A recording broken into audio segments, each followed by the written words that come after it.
On September 20th, Jamestown College had the privilege of listening to a presentation by Dr. Plait. Plait is an astronomer, author, and educator. During his presentation, he invited the audience into a more detailed look at the truths behind asteroids. Space is called space for a reason. It's empty, even in the asteroid belt. And in fact, if you were to stand on the surface of an asteroid and look up in the sky, you probably wouldn't even see another asteroid with your unaided eye. You need a telescope to see the nearest ones.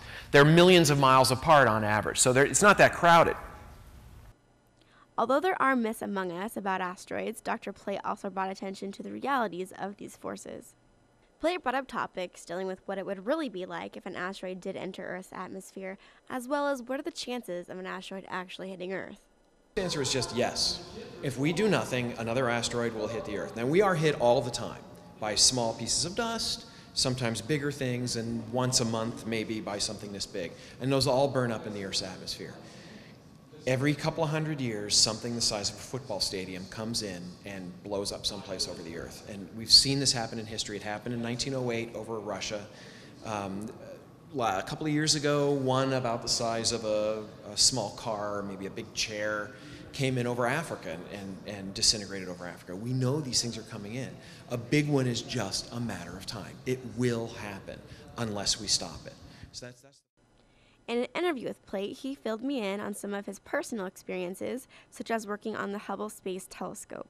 In my case, Hubble is a telescope that has a lot of cameras in it. You can think of Hubble itself as being like a lens. It doesn't have a lens, it uses a mirror, but you can put different camera bodies on it. But it has all these cameras inside of it all at once, and I helped build one of them called the Space Telescope Imaging Spectrograph, and it was designed to look at black holes, to look at planets, to look at stars, all kinds of stuff, and we did a huge amount of science for it. But while it was being built, we had to understand how it worked. So light comes in one end and a picture comes out the other. You have to figure out all the steps in between. It turns out there are a lot of steps in between. My job with this company was to figure out what was going on inside the camera. So I spent 5 years doing that, 4 or 5 years doing that. Then we launched it into space. Many of us non-astronomers believe that space is this beautiful, bright, and peaceful place when we look into the night sky. But Plait said quite the contrary with his description of what space was really like. The universe is violent and chaotic and awful. We live in a really special place. The Earth is a very special place. It has gravity, it has air, it has water, it has everything we need to survive. With such a violent abyss out there, I had to ask if he, as an astronomer, ever gets a little scared studying all the mysteries of space. Called a hypernova. And there are actually different kinds of these things, different flavors of them. But they give off what's called a gamma ray burst. And it is basically two torch beams of energy that shoot out in opposite directions, that march across the universe. And for thousands of light years, they can wipe out everything in their path.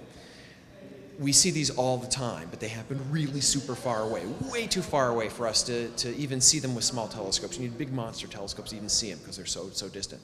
But if one were to happen close to the Earth, it could do a lot of damage. And so I thought, when I was writing my book, I was thinking, well, how close would it have to be to really hurt us? And I thought, I'll just pick a distance. I'll pick 100 light years. That's really close. It's way too close.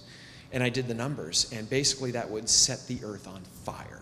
I couldn't believe the numbers. It was like blowing up millions of hydrogen bombs on the surface of the Earth. It was just, and I couldn't believe it. And it's a ridiculous distance. There's nothing that close. They're really, really much farther, millions of light years away. But to put one that close and to do that and to realize how much raw energy was packed into this thing, literally when that happened, I got a chill and the hair on the back of my neck clenched up a little bit. You felt that, that really got me. And those things are not anything I worry about because they're all so far away, but it's just the sheer power. It was clear that even the professionals can get a little spooked, but it was obvious that Dr. Plait has a passion for space and all its mystery.